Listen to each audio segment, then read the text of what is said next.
Welcome back to Healthy Design Functional Medicine. I thought today maybe we could talk about functional medicine, what it is, and some of the issues I guess that I kind of see with it.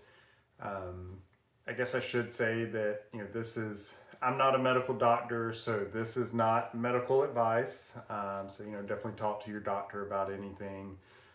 This is just for educational purposes. So now that we got that out of the way, let's talk a little bit about what functional medicine is. Basically, what we're trying to do with functional medicine or in physical therapy too is we're trying to get to the root cause of whatever issue it is that you're facing. We don't want to just address the symptoms because if we do that, we can just kind of keep chasing symptoms instead of addressing what's causing things.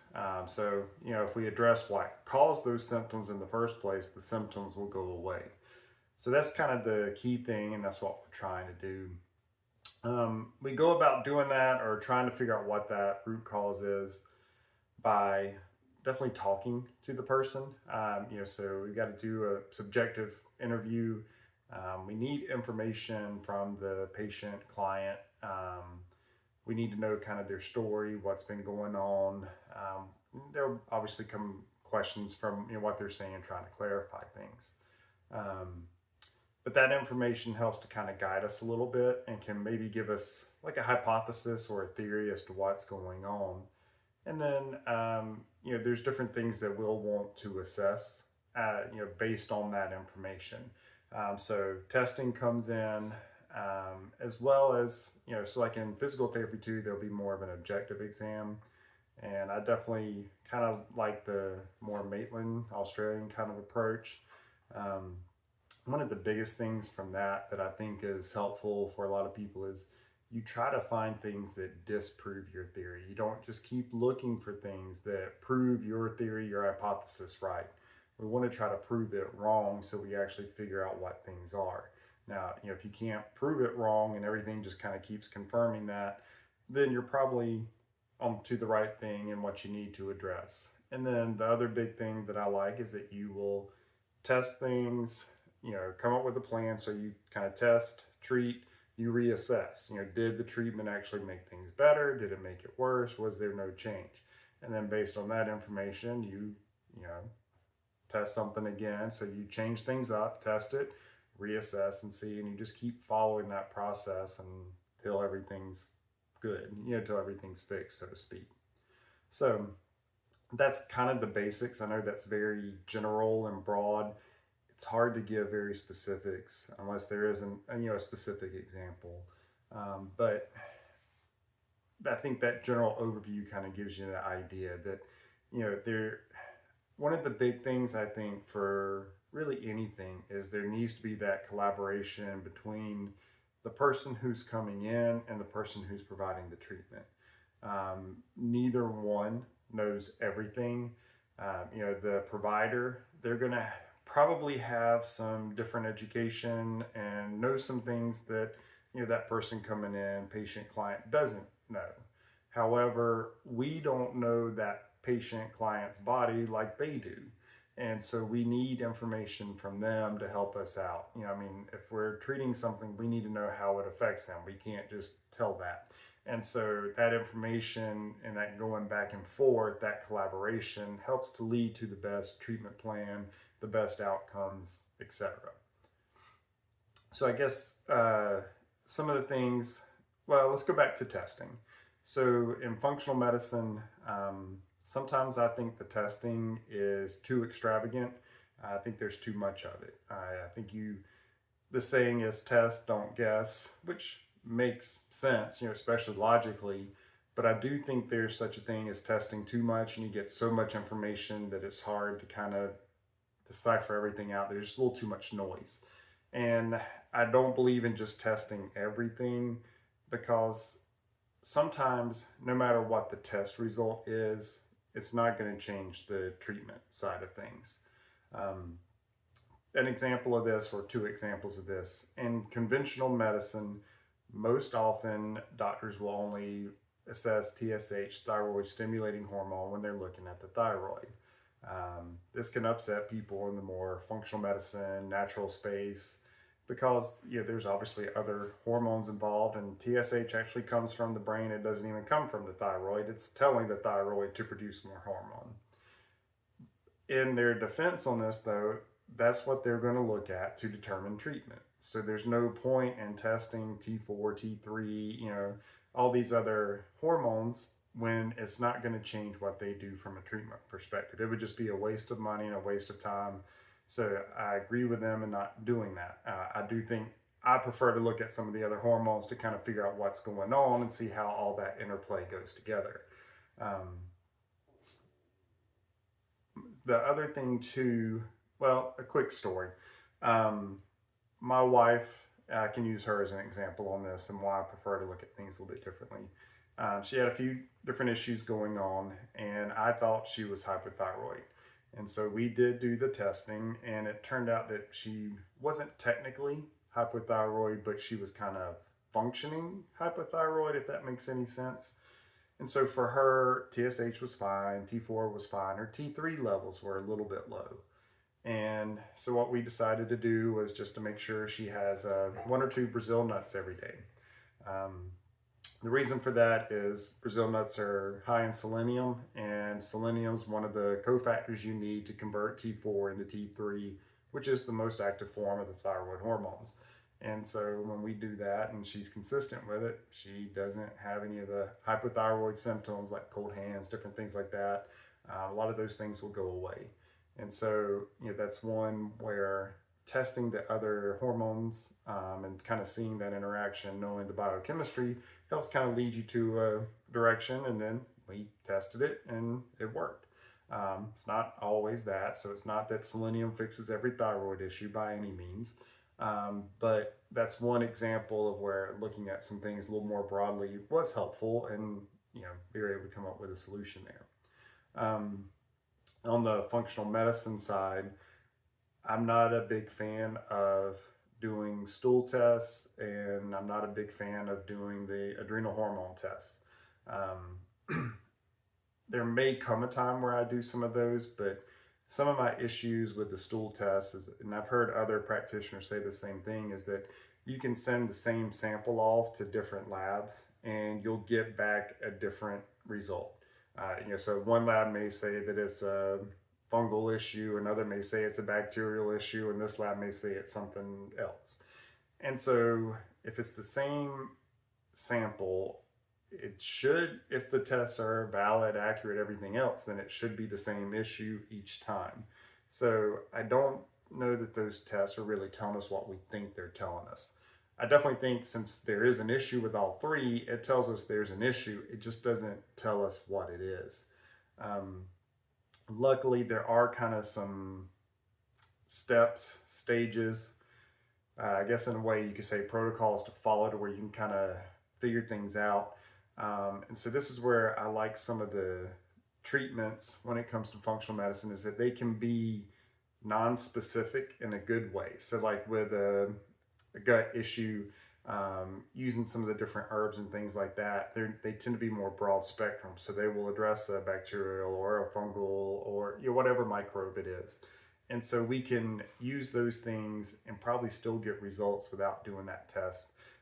If the test was very specific and we knew that if it comes back with this being the issue, that is the issue, then I'd be all for it because that would affect treatment. If the test isn't going to affect treatment, then I don't want to do the test. To me, it's just a waste of money, a waste of time. The only, I guess, case where that could be different, even though it might not affect treatment, if it might help the patient to be more consistent with things. So like if they need to see that information so it helps them to make the changes, then I can see justifying the test for that reason. So that is one caveat to keep in mind. We can't separate the physical, from the mental. So I mean, both are going to play a part in things. And I mean, we know with stress, it can be mental, emotional, but it will lead to physiological changes as well. So we got to keep those things in mind, and that's where spending that time with the person, you get to know kind of what they need in different areas. So you kind of learn their personality and what will be helpful for them. So I don't like the adrenal test again because a lot of times the treatment's going to be the same, whether those levels are high, whether those levels are low. And again, that's because of some of those herbs. They're just kind of broad spectrum. They're non-specific in a good way. If things are a little high, they can bring it down a little bit. If things are a little bit low, they can bring them up a little bit. And so that can save the patient, client, save them some money, save them some time as well. So again, I really do like testing, but only if it's going to change or affect how we do a treatment. I like to try to keep the testing as simple and easy as possible. We can always do more later. And so rather than trying to bombard somebody with, you know, blood test and stool test and adrenal test and this hormone test and this kind of test and organic acids test, and I don't want to do that. I think it's just too much information to start with. And so I really like to start with just some basic blood work. We get a whole bunch of information on that. It's very well researched, it's validated. And some of the tests aren't, especially some of the new tests that come out. So I do tend to be a late adopter on some tests too. Give them some time to figure out if they actually are telling us what we think they're telling us and doing what we think they're doing. But again, with blood work, it's very well researched. We have some good evidence on things. We do have to keep in mind, though, even with the blood work, that it's just giving us information at that point in time. So it is just kind of a snapshot. We can't say this is what their blood chemistry looks like at every point during the day. It's just for that specific time. Yeah, that's where if we can have previous results too and kind of test things out or assess things and compare over time, I do think that's very helpful, and that can kind of give us a little bit more information too. But I do think spending a long time talking to that patient client in the beginning will give you a lot of information. This again is from a functional medicine standpoint or a physical therapy standpoint. You need that subjective eval and you need to ask the right questions and kind of dig into things. That way you can figure out a ton of stuff and know what you need to look at. So I really like that time. And then we use that testing to kind of see what coincides with what we got from that subjective eval. Again, come up with a theory from that subjective eval of what's going on, and then we use the testing to kind of confirm and rule out different things and hopefully disprove our hypothesis, so we don't just get tunnel vision thinking it's this one thing when it's actually here. If we have this idea but then we try to disprove it, and then we say, oh wait a minute, we're shifting, our what we thought it was is not just here, it's actually over this way. So we always have to be open-minded and willing to be wrong in this sense. I mean, we want to learn and we want to help people. So, that's not the worst thing if we end up being wrong. If we get to what's right for them, then it was worth it. So that's two big things right there. I'm not normally a big fan of having a protocol like, oh, you do this for this.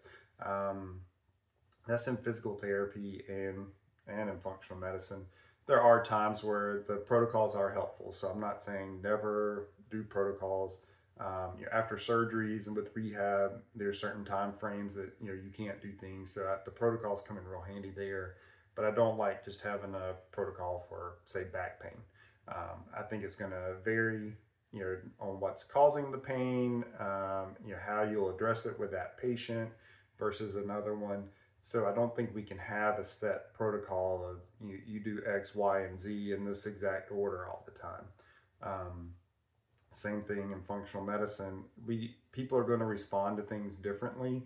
So I think we just want to follow principles of healing, principles in different areas too of how we're going to address these things, and then we keep testing, reassess, change if needed, test, reassess, and we just keep following that process. So I prefer that over just a set protocol of, we first do this, then we do this, then we do this, then we do this, then we do this. Because then if things aren't working, do we just keep going to the next step or do we need to change completely? So that's just me. I know a lot of people really like having protocols to follow. I tend to like kind of more big picture kind of things and kind of getting those principles.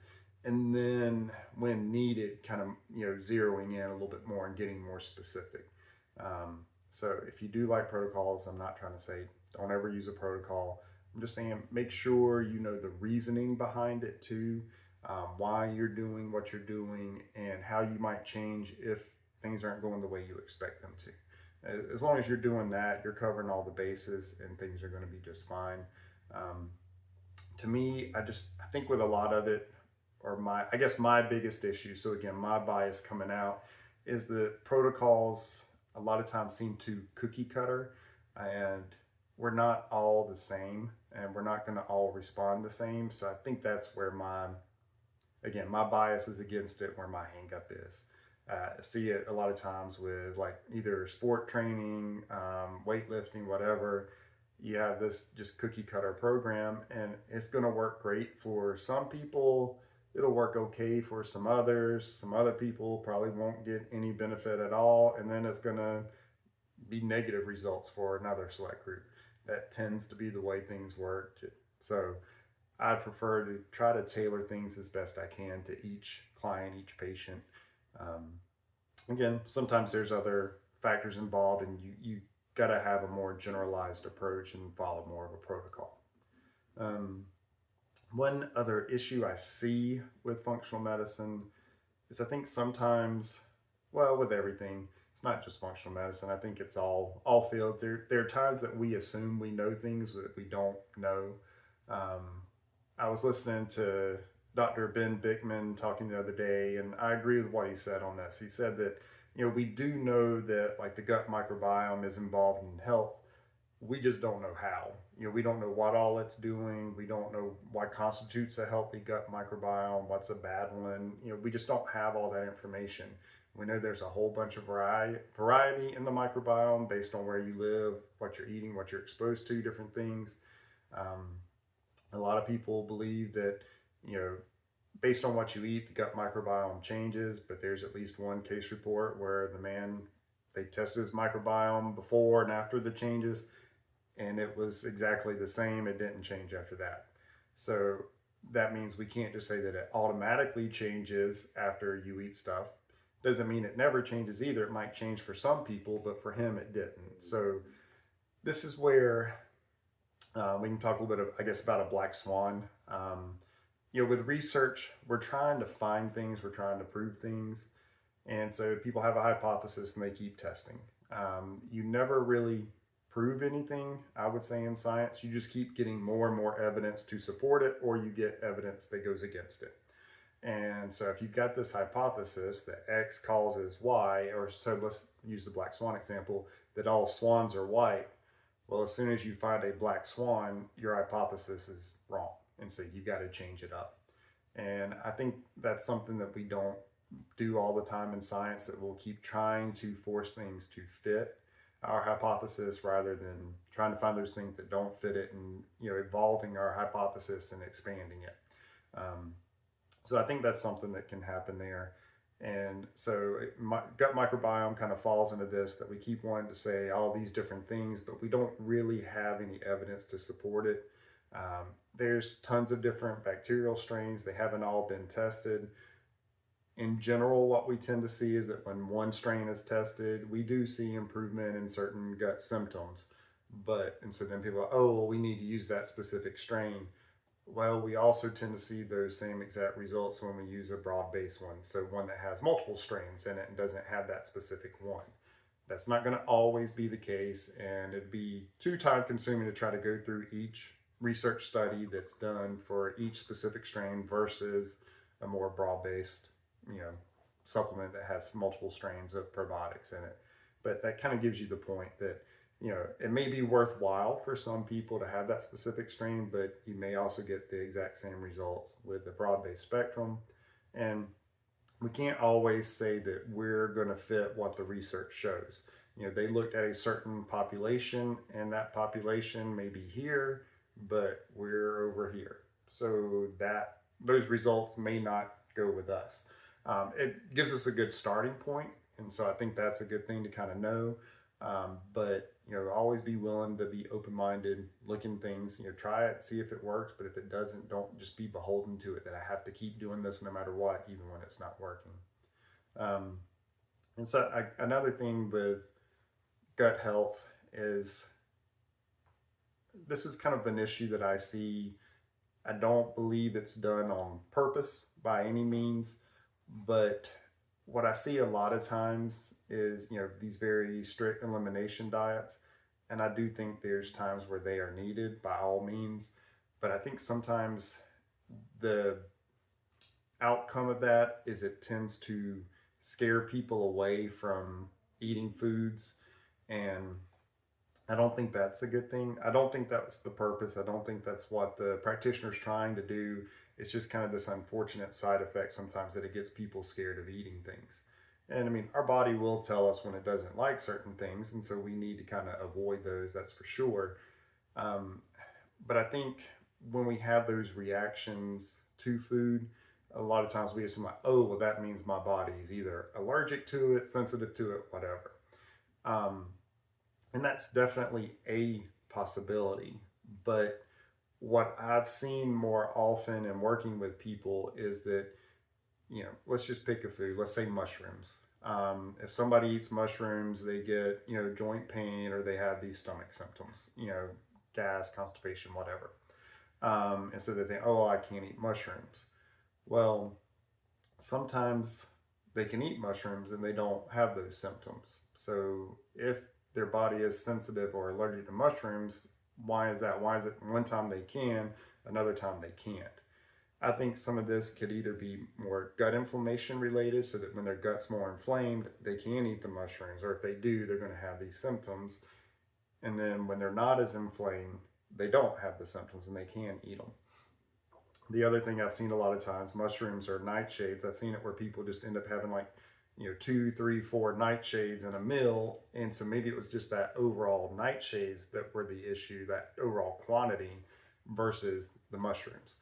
And maybe there's other things going on, taking into account allostatic load. Maybe there's more stress involved. Maybe there's these other things going on. And so now their body's just, a little more high strung, and now it can't handle the mushrooms, but it's really not the mushrooms, it's all these background things. So I think we need to try to keep that in mind.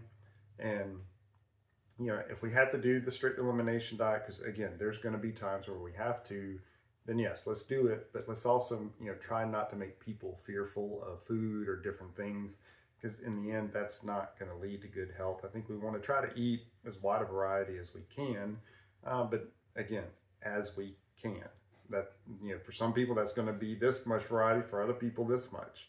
There's probably going to be a few where it is very small, but we want to, wherever we are in that's where we want to be. We don't want to try to make ourselves here when we really can be here, but we also don't want to make ourselves here when we need to be here. So we just have to be open-minded, keep how we're responding, how that person's responding in mind, and adjust to it, and see what changes we can do. What can we do to make them less fearful? That can have huge impacts on things. We'll talk more later with chronic pain. We can do a deep dive into stress. Most of that, what it boils down to, is the brain is trying to protect us. It wants us to survive more so than anything else. And so it's going to do whatever it thinks is best for us to be as safe in this moment so that we survive and keep going.